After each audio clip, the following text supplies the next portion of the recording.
Vande Mataram, Vande Mataram. Hello दोस्तों, नमस्कार। स्वागत है एक बार फिर से आपको अपने स्कॉलर्स बैच के करंट अफेयर के वीडियो में। आज है 1 जुलाई और दिन है बुधवार। तो चले देखेंगे क्या कुछ नया लेटेस्ट न्यूज़ अपडेट है आज के लिए। लेकिन उससे पहले अगर आप हमारे चैनल पर नए हैं तो प्लीज़ चैनल को सब्सक्राइब कर लें और बेल नोटिफिकेशन आइकन को जरूर प्रेस कर लें ताकि आपको आने वाली लेटेस्ट न्यूज़ अपडेट की जानकारी लगातार मिलती रहे। तो चलिए देखेंगे क्या कुछ नया लेटेस्ट अपडेट है आज के लिए।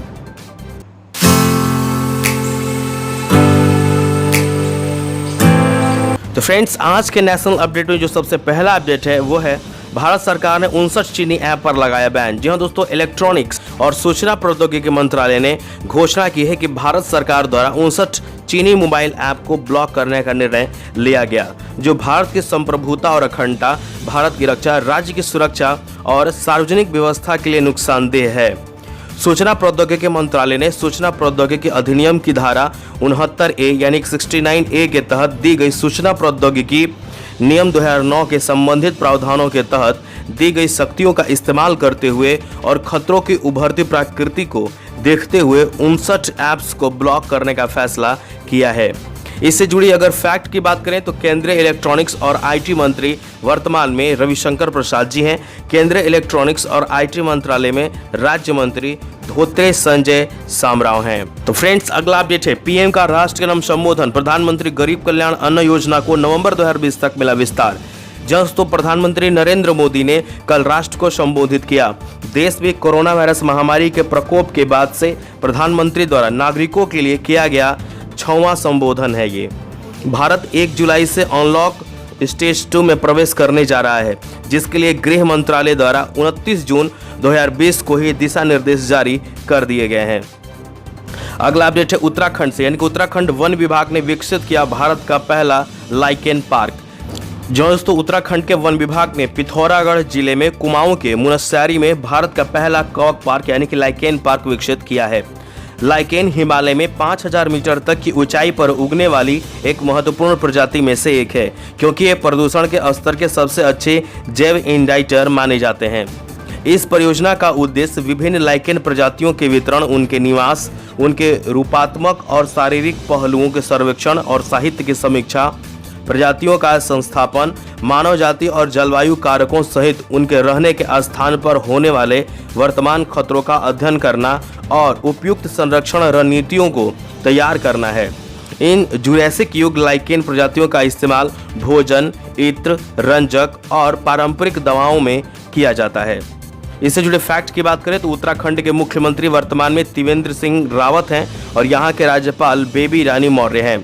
हाल ही में चमोली जिले में स्थित गैर सैंड को औपचारिक रूप से उत्तराखंड की ग्रीष्मकालीन राजधानी के रूप में भी घोषित किया गया है। बढ़ते हैं अगले अपडेट की तरफ। ये अपडेट महाराष्ट्र से है, यानी महाराष्ट्र ने सबसे बड़े प्लाज्मा थेरेपी टेस्टिंग कार्यक्रम प्रोजेक्ट प्लैटिना का किया शुभारंभ। दोस्तों, महाराष्ट्र के मुख्यमंत्री उद्धव ठाकरे ने कोविड-19 मरीजों के लिए दुनिया का सबसे बड़ा plasma therapy testing project Platina launch किया है। राज्य सरकार ने इस परियोजना के लिए मुख्यमंत्री राहत कोष से 16.65 करोड़ रुपए मंजूर किए हैं।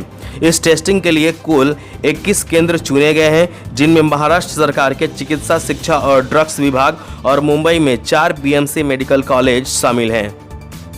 इससे जुड़े फैक्ट की बात करें तो महाराष्ट्र के मुख्यमंत्री वर्तमान में उद्धव ठाकरे हैं और यहाँ के राज्यपाल भगत सिंह कोश्यारी हैं। बढ़ते हैं अगले अपडेट की तरफ। एमपी सरकार यानी कि मध्य प्रदेश सरकार ने राज्य में किल कोरोना अभियान शुरू करने का किया ऐलान। दोस्तों, मध्य प्रदेश सरकार ने राज्य में कोविड-19 को नियंत्रित करने के लिए 1 जुलाई से किल कोरोना अभियान शुरू करने की घोषणा की है। इस अभियान के तहत डोर टू डोर सर्वेक्षण किया जाएगा और नागरिकों का कोविड के साथ साथ अन्य बीमारियों का भी परीक्षण किया जाएगा। इससे जुड़े अगर फैक्ट की बात करें तो मध्य प्रदेश के मुख्यमंत्री वर्तमान में शिवराज सिंह चौहान हैं। बढ़ते हैं अगले अपडेट की तरफ। भारत ने 600 मेगावाट जल विद्युत परियोजना के लिए भूटान के साथ समझौते पर किया हस्ताक्षर। दोस्तों, भारत और भूटान द्वारा भूटान में 600 मेगावाट की खोलो गछु पनबिजली परियोजना यानी खोलो गछु हाइड्रो इलेक्ट्रिक प्रोजेक्ट खेल, जिसको शॉर्ट फॉर्म में बोल सकते हैं KHEL खेल के निर्माण के लिए समझौते पर हस्ताक्षर किए गए हैं।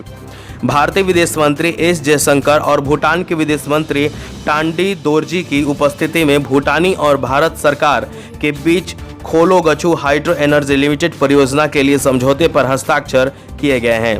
इससे जुड़े फैक्ट की बात करें तो भूटान की राजधानी थिम्पू है और भूटान के प्रधानमंत्री वर्तमान में लोते तेसरिंग हैं। भूटान की मुद्रा भूटानी नुग्लुट्रुम है। अगला अपडेट है वडोदरा से, यानी कि वडोदरा में रेन वाटर हार्वेस्टिंग प्रोजेक्ट। जहाँ दोस्तों गुजरात में वडोदरा जिले के 1000 सरकारी स्कूलों में वर्षा जल संचयन परियोजना को सफलतापूर्वक स्थापित किया है। यह सफलता हासिल करने वाला वडोदरा देश का पहला जिला बन गया है। जिला प्रशासन ने 9 महीने की छोटी अवधि के भीतर परियोजना को पूरा किया। यह परियोजना 6 करोड़ रुपए की लागत से पूरी हुई। बढ़ते हैं अगले अपडेट की तरफ। अगला अपडेट हरियाणा से है। हरियाणा 1000 आयुष सहायकों की भर्ती करेगा। जहां दोस्तों 1000 आयुष सहायकों और 22 आयुष कोचों को हरियाणा में योग को लोकप्रिय बनाने के लिए विभिन्न योगशालाओं में जल्द ही अनुबंधन के आधार पर भर्ती किया जाएगा। भर्ती जिला स्तरीय चयन समिति द्वारा की जाएगी, जिसकी अध्यक्षता संबंधित जिला परिषदों के मुख्य कार्यकारी अधिकारी करेंगे। ये आयुष सहायक योगशालाओं के प्रभारी के रूप में कार्य करेंगे। अगला अपडेट है एनओसी जारी करने के लिए ऑनलाइन पोर्टल लॉन्च किया गया। जहां दोस्तों रक्षा मंत्री राजनाथ सिंह ने भारतीय प्रादेशिक जल TW और अनन्य आर्थिक क्षेत्र EEZ में बिजली परियोजनाओं और अनुसंधान सर्वेक्षण अन्वेषण शोषण RSEE गतिविधियों के लिए अनापत्ति प्रमाण पत्र यानी कि NOC जारी करने के लिए एक नया वेब पोर्टल लॉन्च किया है। मंत्रालय ने राष्ट्रीय ई गवर्नेंस डिवीजन NEGD की सहायता से ऑनलाइन आवेदन पोर्टल विकसित किया है। बढ़ते हैं अगले अपडेट की तरफ। दिल्ली प्लाज्मा बैंक की स्थापना करेगा। जहां दोस्तों मुख्यमंत्री अरविंद केजरीवाल ने 29 जून 2020 को कोरोना वायरस के इलाज के लिए दिल्ली में एक प्लाज्मा बैंक बनाने की घोषणा की है। अगले 2 दिनों में प्लाज्मा बैंक का संचालन शुरू हो जाएगा। बैंक की स्थापना दिल्ली में institute of liver and biliary sciences ILBS में की जाएगी, जो कोविड अस्पताल नहीं है। अगला बहुत महत्वपूर्ण अपडेट है, मतदान की उम्र सीमा कम हुई। जहां दोस्तों लोकसभा और विधानसभा चुनाव में पोस्टल बैलेट चुनने के लिए मतदाताओं की आयु सीमा कम कर दी गई है। भारत में कोरोना वायरस के प्रकोप के बाद बिहार पहला राज्य होगा जहां विधानसभा चुनाव होंगे और बिहार के मतदाता संशोधित नियमों से सबसे पहले लाभान्वित होंगे। 19 जून 2020 को नियमों में एक नए बदलाव को अधिसूचित किया गया था, जिससे 65 वर्ष या उससे अधिक आयु के लोगों को पोस्टल बैलेट का विकल्प चुनने की अनुमति मिली। फ्रेंड्स, इससे जुड़े बात कर लेते हैं पोस्टल बैलेट पेपर्स की। तो postal ballot papers ballot paper की तरह ही होते हैं। इसके जरिए मतदाता अपने मत का इस्तेमाल करता है, पर यह हर किसी को नहीं मिलता है। पोस्टल बैलेट के जरिए वोट देने की सुविधा चुनाव की ड्यूटी करने वालों, सेना के जवानों और प्रिवेंटिव डिटेंशन में रहने वाले लोग इसका इस्तेमाल करते हैं। बात करें इसके प्रोसेस की कि कैसे लिया जाता है, तो पोस्टल बैलेट से वोटिंग करने वालों की संख्या चुनाव आयोग पहले ही निर्धारित कर लेता है। इसके बाद इन मतदाताओं को मेल के जरिए इसे भेजा जाता है। ऐसे मतदाता जिनके पास कोई इलेक्ट्रॉनिक सुविधा प्राप्त नहीं है, उन्हें डाक सेवा के जरिए भी मतपत्र भेजा जाता है। अगर किसी कारणवश मतदाता इसका इस्तेमाल या प्राप्त नहीं कर पाते हैं तो यह वापस भेजने वाले पते पर लौट जाता है।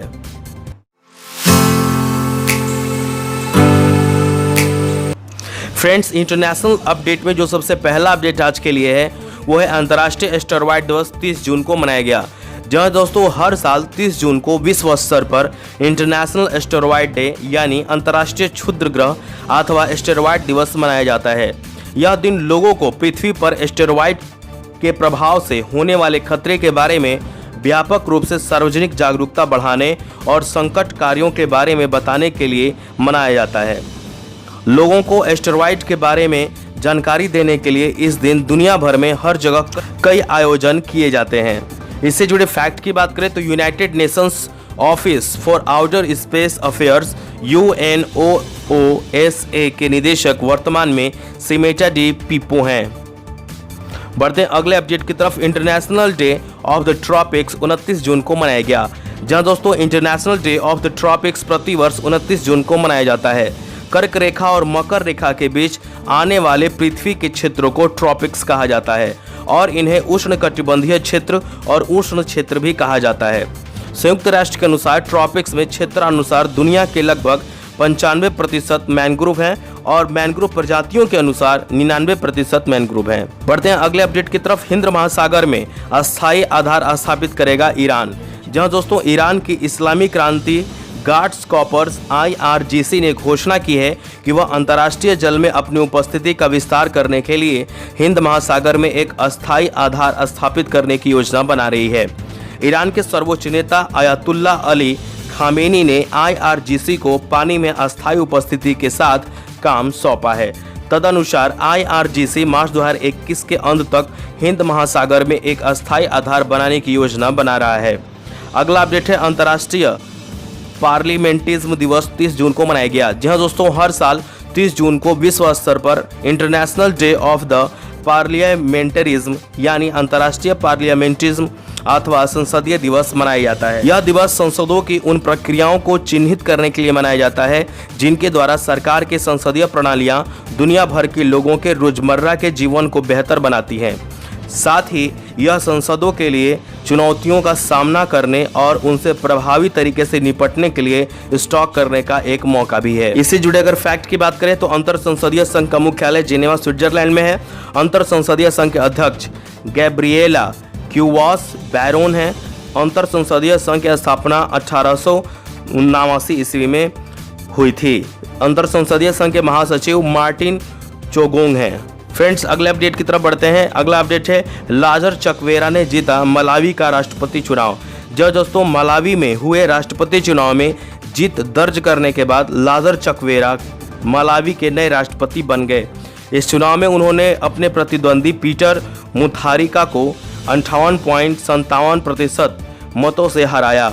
चकवेरा ने मुथारिका को मिले 1.75 मिलियन वोट के मुकाबले 2.6 मिलियन वोटों के साथ जीत हासिल की। वह मलावी कांग्रेस पार्टी MCP के प्रमुख हैं। इससे जुड़े तथ्य की बात करें तो मलावी की राजधानी लिलोंग्वे है और मलावी की मुद्रा मलावियन क्वाचा है।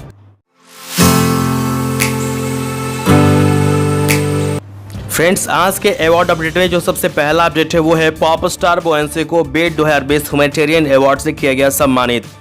जी हाँ दोस्तों, पॉप स्टार बोयेंसे को उनके हाल में कोविड-19 राहत प्रयासों #IDID my part mobile testing पहल सहित उनके बियोगोड फाउंडेशन के साथ मिलकर लंबे समय से किए जा रहे लोक हितैषी कार्यों के लिए बेट 2020 ह्यूमैनिटेरियन अवार्ड से सम्मानित किया गया है। उन्हें यह पुरस्कार अमेरिका पूर्व फर्स्ट लेडी मिशेल ओबामा द्वारा प्रदान किया गया था।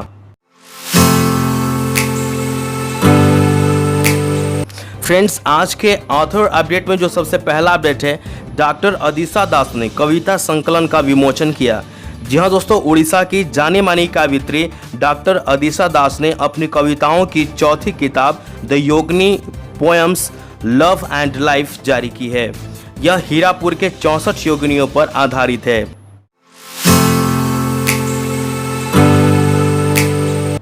फ्रेंड्स, स्कीम अपडेट में जो सबसे पहला अपडेट आज के लिए वो है हरसिमरत कौर ने एक योजना की शुभारंभ की। जी हाँ दोस्तों, खाद्य प्रसंस्करण उद्योग मंत्री हरसिमरत कौर बादल ने 29 जून 2020 को micro food processing enterprises PMFME योजना का PM औपचारिकरण शुरू किया।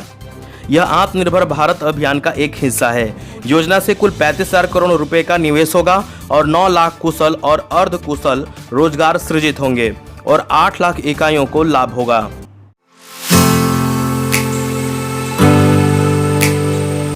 फ्रेंड्स, साइंस एंड टेक्नोलॉजी में जो सबसे आज का लेटेस्ट अपडेट है वो है NFL ने 5 मोबाइल मृदा परीक्षण लैब लॉन्च किए हैं। जी हाँ दोस्तों, नेशनल फर्टिलाइजर्स लिमिटेड NFL ने किसानों के घर पर मुफ्त में मिट्टी के नमूनों का परीक्षण करने के लिए 5 मोबाइल मृदा परीक्षण प्रयोगशालाएं शुरू की हैं। यह उर्वरकों के उचित उपयोग को बढ़ावा देने के लिए देश में मृदा परीक्षण सुविधाओं को और बढ़ावा देगा। मृदा के सूक्ष्म और सूक्ष्म पोषक विश्लेषण के लिए नवीनतम मृदा परीक्षण उपकरणों से सज्ज इन मोबाइल लैब्स का उपयोग किया जाएगा। तो फ्रेंड्स, आज के अपडेट में बस इतना ही। मिलेंगे अगले दिन एक नए लेटेस्ट न्यूज़ अपडेट के साथ। तो आशा करते हैं ये वीडियो आपको पसंद आया होगा। अगर ये वीडियो पसंद आया तो प्लीज़ इसे लाइक करें, सब्सक्राइब करें और इसे दोस्तों के साथ शेयर जरूर करें। तब तक के लिए आप स्वस्थ रहें, सुरक्षित रहें। जय हिंद, वंदे मातरम।